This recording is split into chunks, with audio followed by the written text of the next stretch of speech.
Hi Raylinaires, welcome back to Supergirl Investor, where we save the world and make you wealthy. Please leave a like if you like this video, and as always, please leave in the comments what stock you would like me to talk about next. Today we have what is known by BULLISH as the virtual management juggernaut, and I'm sure you have heard of this.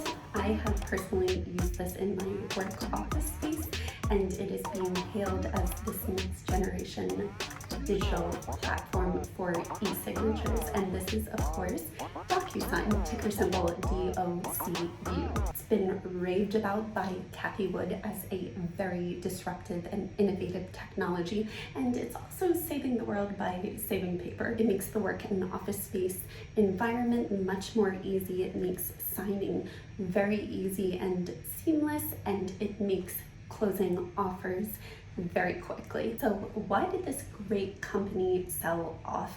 I have 3 ideas that I think might be very helpful. Of course, comment below if you think there are any other reasons that it might have been selling off. First one is, I would like to say that it looks like a work from home stock. Now we know that a few other work from home stocks have been beaten down. We're talking all the way down, roller coaster ride, making your stomach hurl. So this would be your Pelotons, your Zoom, despite having huge growth potential in 2021. And I think that this is the case for docusign. We are going back into recovery mode, and I think there's just a bit of a rotation going on, as we saw with the tech stocks. Number 2, of course, it is Friday, so we did have a sell-off because of it being Friday, it being the weekend. People, especially day traders and short-term swing investors, like to make sure they don't have a lot of positions when they are in these high growth stocks. And this is normally when they cut their positions and just reap the profits that they have sown. We have seen that docusign was at one of its key resistances, and so now it is going back down to its support level. It seems to be ping-ponging between its support and resistance level, but hopefully it will get out of that soon enough. So I definitely think the Friday sell-off had a lot to do with this. And number 3 is their balance sheet. So we know that in 2020, they had a spectacular year. We'll go over that in the earnings report in just a minute. But what I wanted to say was that during the pandemic, it was all digital, expansion of digitalization, lots of confetti everywhere. And what people were doing was using e-signatures, which accelerated revenue, but it also accelerated a lot of cost. And investors, especially institutional investors, are very wary of the cost that they have, so they will have to manage their costs more responsibly for 2021 to gain investors' trust back. So let's talk about the fun part, the good news. And there is a lot of good news. Wedbush is a very great financial institution, talks about it all the time, and they are very bullish on the company. They think they are going to have a great 2021. Now, I'm not choosing sides here, although I do think it's a great long-term stock, and I do think that there is a lot of potential with it. There is always risk with all of these companies, so I'm not saying one way or the other, but in my personal opinion, I really do like this stock, and I think it's a good long-term stock, but I want you to get both the pros and the cons. So let's take a look at the earnings report, and let's look at the price raises. So we have fourth quarter earnings. Revenue amounted to $430 million, up 57% from a year ago, which exceeded estimates, which were $407 million. Cash and cash equivalents were $866 million at the end of the quarter. And of course, we have fiscal 2021. Total revenue increased 49% year over year, as it mounted to $1.5 billion. Now it says here subscription revenue, which is the reoccurring revenue, which is what we really want as a key indicator that it is growing. rose even more, or more precisely 50% year over year, as it amounted to 1.4 billion, which is really great. The world's #1 e-signature solution company can thank the global pandemic for helping it smash its earnings and revenue targets once again, as doing deals remotely became a new norm.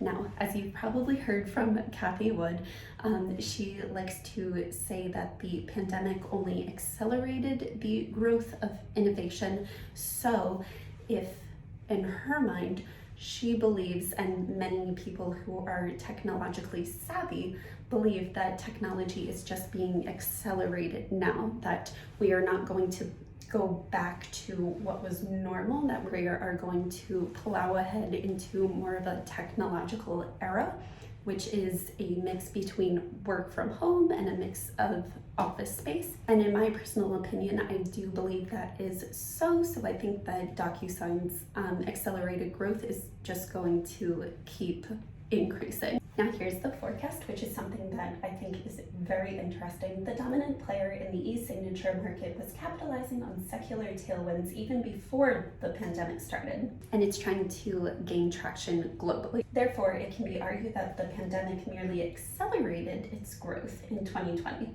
For the undergoing first quarter, it's forecasting revenue up in the range from 432 million to 436 million, which is again exceeding analyst expectations of 419 million. As for the full fiscal 2022, revenue guidance is in the range between 1.9 billion and 1.97 billion.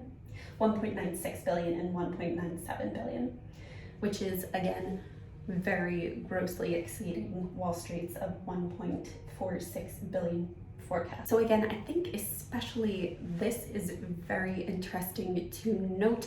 The devil is definitely in the details, or more information is in the details.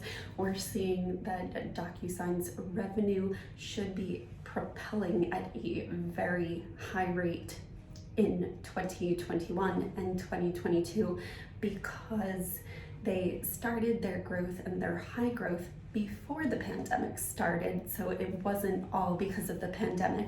And Peloton actually has a very similar story to that as well, but that's for another video. Without the slightest doubt, fiscal 2021 was a milestone year for the company, as it became a pillar of the anywhere economy that lets people do anything from whichever place on the planet. CRM also, or Salesforce, says that as well, that we're going into an anywhere economy. The e-signature provider shows no sign of slowing down anytime soon, as billings that indicate future business jumped 46% in the last quarter. The biggest challenge for the company has been to manage this growth, as its costs grew faster than revenue, which made it less profitable. Those are the concerns. Therefore, DocuSign will have to show better cost management. Morgan Stanley, Wedbush, and Evercore are very bullish.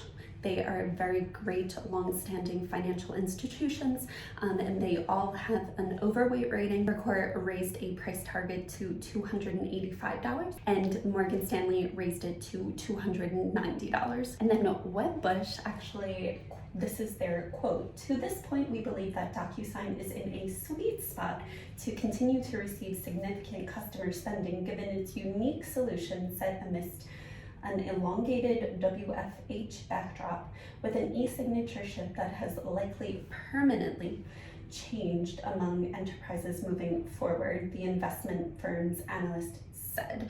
Now, we've seen this with 3D printers. They were used during the pandemic to help with ventilators. We are seeing them go into the market very solidly. Despite the normal coming back, we are definitely headed to a new normal where we will be using more technology and accelerated growth. I think it's a fascinating time to be alive, quite honestly. And if you can see from Yahoo Finance, we have DocuSign at 210, so there is plenty of upside left for this stock. If you're a long-term holder or thinking about going into this company, I think there is great long-term potential for you. I think this pullback is very healthy. Everything technology and high growth wise was just beaten down because of the interest rates, and it pulled up a little bit this week, and now we're just seeing a little bit of a trickle down. I think it's just standard and healthy with the stock market. I don't think it has anything to do